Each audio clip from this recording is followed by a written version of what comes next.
all, my name is Krishnak and welcome to my YouTube channel. Today in this particular video, I'm going to discuss about what is the step-by-step transition towards the data science domain. Now, if you're working in some other domain, guys, let it be whether you're from IT background or non-IT background. So if you are interested into data science domain, what are the basic steps that you need to follow? So first of all, I would like to start with, you need to know the programming language called as Python. Okay. So Python programming language is one of the best programming language in this current in 2019. It has even overcome JavaScript, which was pretty much famous in 2018. So Python, because of machine learning and deep learning libraries, right, this is becoming much more famous.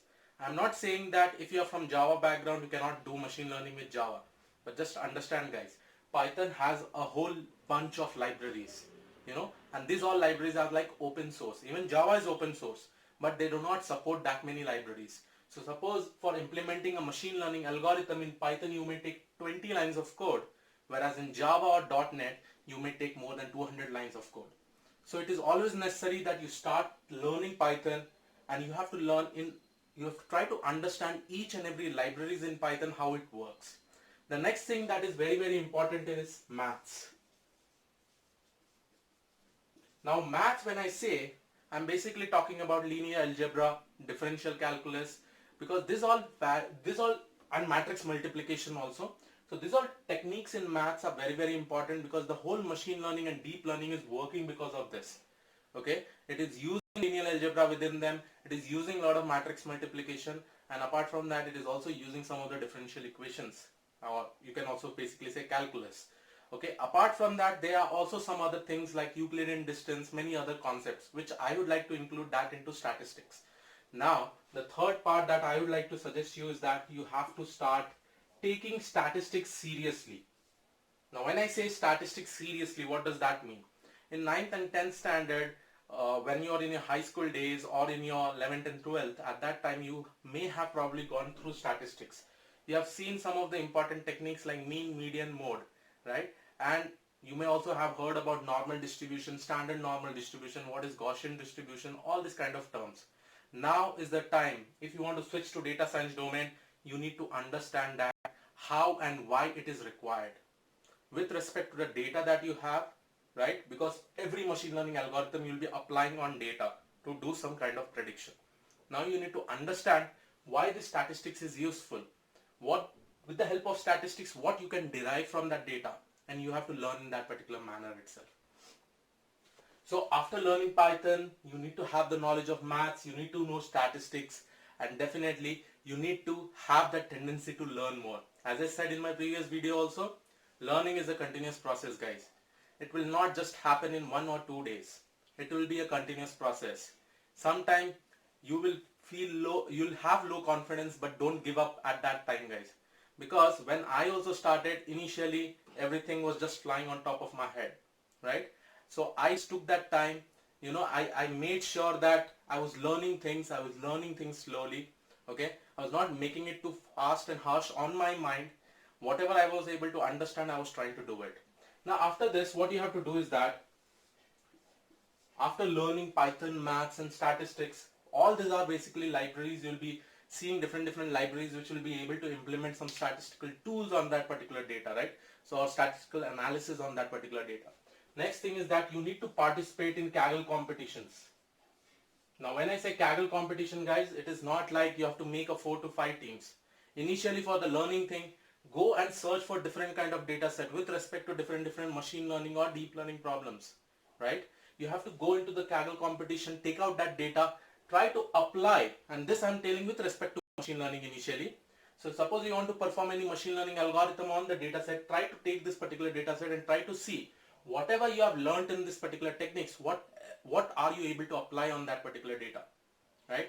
And initially I know, because when I participated in the first Kaggle competition, guys, just to come into a top 100 rank, I strived for 1 month.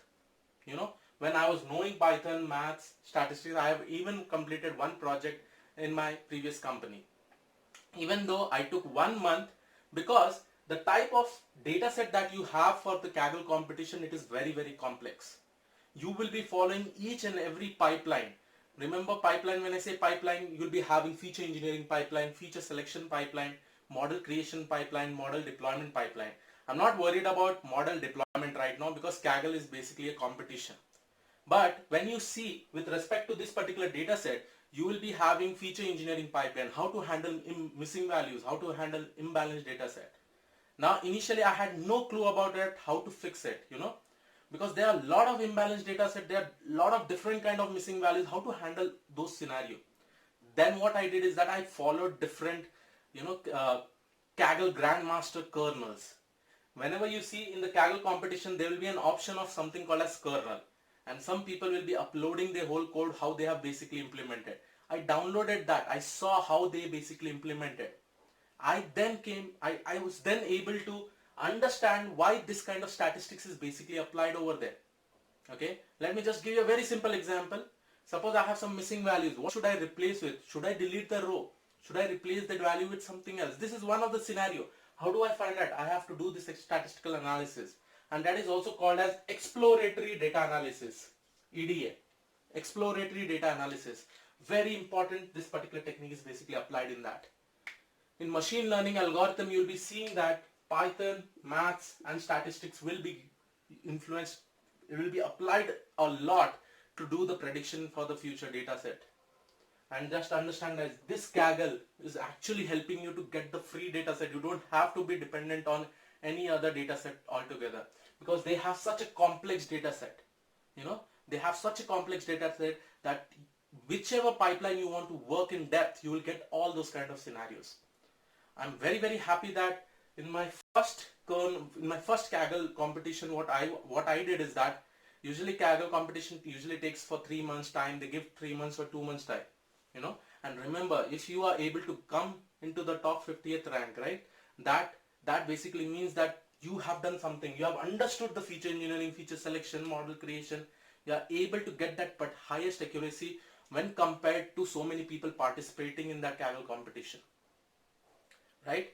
And one more thing, guys, whichever domain you are currently working in, don't think that that domain will never come into use when you are switching towards data science. Let me just give you a very good example.